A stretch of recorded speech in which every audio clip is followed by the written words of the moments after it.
Welcome to our channel. నేను Yagnamurthy. Game changer మొదటి రోజు ఎంత కలెక్ట్ చేసింది, మన తెలుగు రాష్ట్రాల్లో ఎంత కలెక్ట్ చేసింది, దేశీయంగా ఎంత కలెక్ట్ చేసింది, ప్రపంచవ్యాప్తంగా ఎంత కలెక్ట్ చేసింది అనేటువంటి ఆ వివరాలు తెలుసుకోవాలని చాలామంది ఆసక్తితో ఎదురు చూస్తూ ఉన్నారు.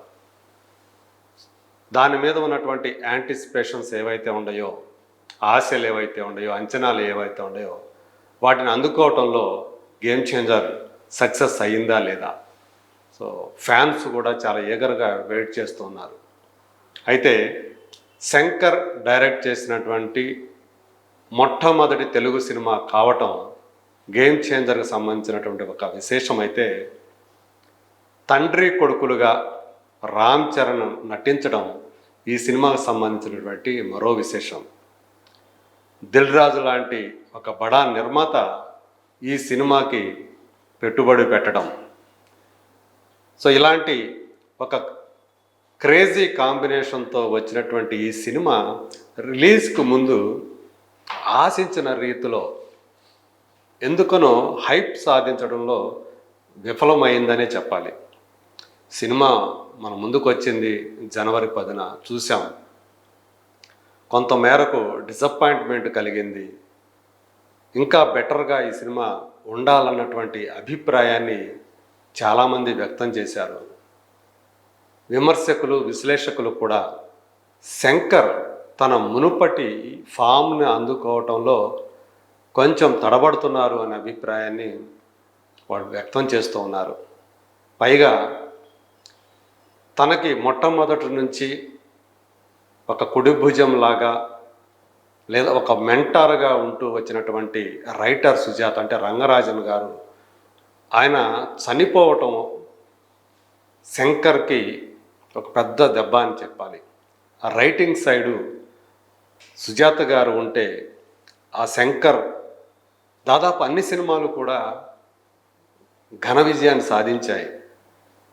ఆయన చనిపోయిన తర్వాత, సుజాత గారు చనిపోయిన తర్వాత ఆయన తీసిన సినిమాల్లో రైటింగ్ సైడు, ఆ క్రియేటివ్ సైడు కొంచెం వీక్ అయిపోయారు శంకర్ అనే అభిప్రాయం కలుగుతూ ఉంది.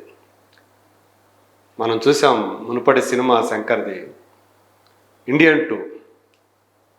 డిజాస్టర్ అవటం అని పక్కన పెడితే ఆ సినిమాని ఆయన రూపొందించిన విధానం కూడా తీవ్ర విమర్శలకు తావిచ్చింది. ఆయన అప్డేట్ కాలేదు. ఇంకా తను 90స్లో చేసినటువంటి ఆ భారతీయుడు రోజుల్లోనే ఉండి దాని సీక్వెల్గా ఇప్పుడు ఈ సినిమాని తీశారు. ఇప్పటి జనరేషన్కి, ఇప్పటి కాలానికి అనుగుణంగా ఆ సీక్వెల్ని రూపొందించడంలో, తీర్చిదిద్దడంలో ఆయన ఫెయిల్ అయ్యారు అని అందరూ అభిప్రాయపడ్డారు. గేమ్ చేంజర్ అనేది నిజానికి ఆయనకు ఒక అగ్ని పరీక్షలాగా మారిందని చెప్పాలి. RRR తర్వాత రామ్ చరణ్ సోలో హీరోగా నటించినటువంటి ఈ సినిమా ఘన విజయం సాధించడం అనేది ఆ ఇద్దరికి కూడా, రామ్ చరణ్కి, శంకర్ గారికి ఇద్దరికి కూడా అత్యవసరం. మరి ఈ నేపథ్యంలో మొదటి రోజు వచ్చినటువంటి, అంటే ట్రేడ్ వర్గాల నుంచి అందుతున్నటువంటి మనకు సమాచారం ప్రకారం ప్రపంచవ్యాప్తంగా ఇది సాధించిన వసూళ్ళు, సినిమా ఎలా ఉందో ఇంకా బెటర్గా ఉంటే బాగుండేదని అభిప్రాయం ఎలా అయితే వ్యక్తమైందో, ఇప్పుడు కలెక్షన్లో కూడా ఇంకా బెటర్గా ఉండాలి కదా అనే అభిప్రాయమే వ్యక్తమవుతూ ఉంది. దిల్ రాజు అధికారికంగా ఒక పోస్టర్ రిలీజ్ చేశారు. ప్రపంచవ్యాప్తంగా మొదటి రోజు 186 కోట్ల గ్రాస్ సాధించింది అని చెప్పి ఆయన ఒక పోస్టర్ రిలీజ్ చేశారు. దాని మీద కూడా విమర్శలు వెల్లువెత్తుతున్నాయి. దాని గురించి మళ్ళీ మాట్లాడదాం. అయితే యాక్చువల్స్కి వచ్చేటప్పటికి ఇది 85-86 కోట్ల మించి లేదు.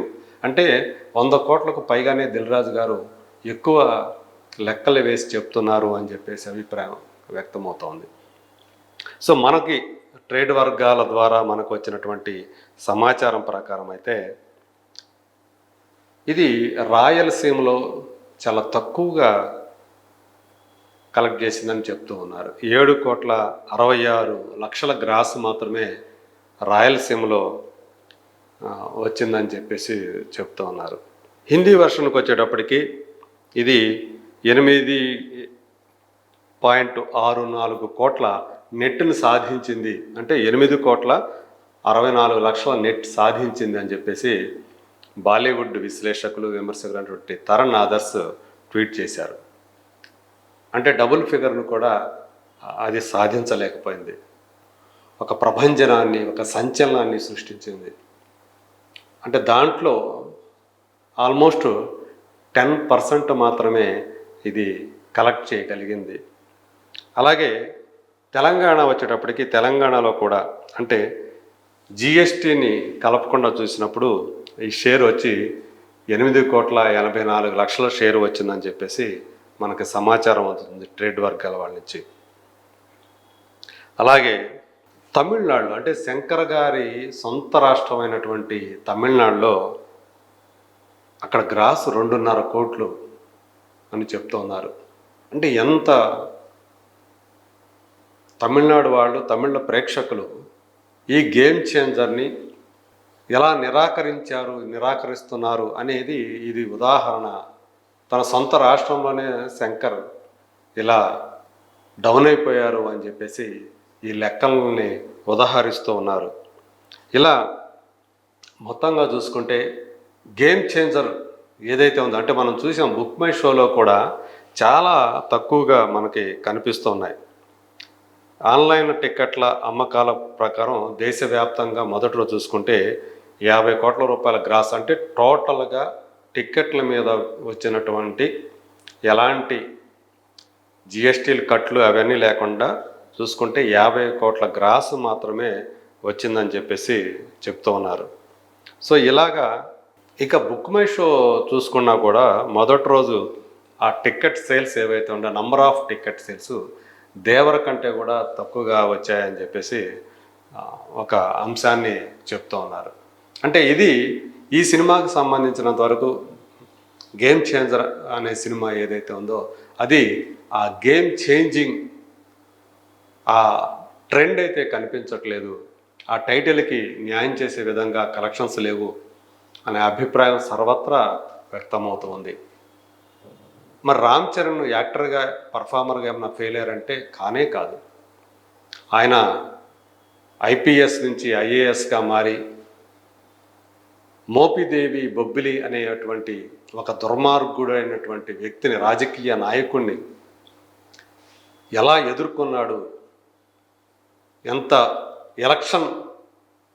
ఎలక్షనీరింగ్లో ఒక ఎలక్షన్ కమిషనర్గా ఎలాంటి పాత్ర పోషించాడు, సక్రమంగా జరగటానికి ఏమేమి చేశాడు ఎలక్షన్లు అనే అంశాలని ప్రతిఫలించేటువంటి ఆ క్యారెక్టర్ ఏదైతే ఉందో రామ్ నందన్ ఐఏఎస్, ఆ క్యారెక్టర్ని చాలా బాగా చేశాడు. అలాగే ఫ్లాష్ బ్యాక్లో వచ్చేటువంటి తండ్రి పాత్ర ఏదైతే ఉందో అప్పన్న, ఒక నీతి నిజాయితీ కలిగినటువంటి ఒక గ్రామీణ రైతు, తన ఊరిని కాపాడుకోవడం కోసం మైనింగ్ని కూడా దూరంగా తరిమి కొట్టగలిగినటువంటి ఒక పోరాటశాలి, ఒక ధీశాలి. సో ఆ పాత్రను కూడా ఎంతో కన్విక్షన్తో రామ్ చరణ్ పోషించాడు. కాకపోతే ఆ స్క్రీన్ ప్లేలో దొరికినటువంటి అనేక తప్పులు, ఆ క్యారెక్టర్ల డిజైనింగ్లో దొరికినటువంటి పొరపాట్లు, ఇవన్నీ కూడా ప్రత్యేకించి సన్నివేశాల కల్పన, ఆ సన్నివేశాల చిత్రీకరణలో శంకర్ కొంత వైఫల్యం చెందారు అనేది కనిపిస్తూ ఉన్నటువంటి ఒక అంశం. అదే ఇవాళ గేమ్ చేంజర్ ఓపెనింగ్ కలెక్షన్లో ప్రతిఫలించిందని చెప్పుకోవాలి. ఆన్లైన్ బుకింగ్ పరంగా చూసుకుంటే బుక్ మై షోలో ఈ రెండో రోజు చాలా వరకు కూడా గ్రీన్లో కనిపిస్తూ ఉండటం, అంటే ఎక్కువ 50% కంటే ఎక్కువగా అమ్ముడుపోనే టిక్కెట్లే ఎక్కువగా మనకి స్క్రీన్స్లో మనకి దర్శనమిస్తూ ఉన్నాయి. ఇదే ఆ ట్రెండ్ని మనం పట్టిస్తూ ఉంది. మరి 350 కోట్ల రూపాయల వరకు కూడా బడ్జెట్ పెట్టి నిర్మించినటువంటి ఈ సినిమా థియేట్రికల్గా 220 కోట్ల రూపాయలు ప్రీ బిజినెస్ వాల్యూ పరంగా, అలాగే ఇంకొక 200 కోట్ల రూపాయల వరకు కూడా శాటిలైట్ కానివ్వండి, ఓటీటీ రైట్స్ కానీ అమ్ముడుపోయింది. అంటే 420 కోట్లు 440 కోట్లు చెప్తూ ఉన్నారు టోటల్గా.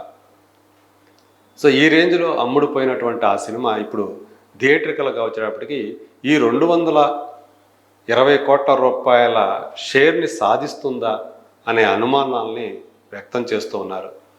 మనం చూసాం 85-86 కోట్ల గ్రాసు అంటే దాన్ని షేర్లో కన్వర్ట్ చేసుకుంటే సగానికి సగం పడిపోతుంది. అంటే 40-50 కోట్ల మధ్యలోనే దీని మొదటి రోజు షేర్ ఉండే అవకాశం ఉందని చెప్పి మనకి తెలుస్తున్నటువంటి విషయం. సో 220 కోట్ల రూపాయల షేర్ రావాలంటే చాలా కష్టపడాలి. పైగా పోటీగా డాకు మహారాజ్ సంక్రాంతికి వస్తున్నాం కూడా బరిలోకి దిగుతున్నాయి. థియేటర్లో చాలా స్క్రీన్స్ వాటికి ఇచ్చేయాల్సి ఉంటుంది. సో ఈ ఫ్యాక్టర్స్ అన్ని చూసుకుంటే రాబోయే రోజుల్లో చాలా కఠినమైనటువంటి పరీక్షని గేమ్ చేంజర్ ఎదుర్కొంటుందని చెప్పాలి. ఓపెనింగ్ కలెక్షన్స్ అయితే ఆశించిన రీతిలో లేవనేది మాత్రం ఒక వాస్తవం. మరి రాబోయే రోజుల్లో ఎలా ఆ ట్రెండ్ ఏమైనా ముందుకెళ్తుందా, ఒకవేళ పాజిటివ్ టాక్గా మారి అది ఏమన్నా కలెక్షన్స్ రూపంలో ప్రతిఫలిస్తుందా అనేది let us wait and see.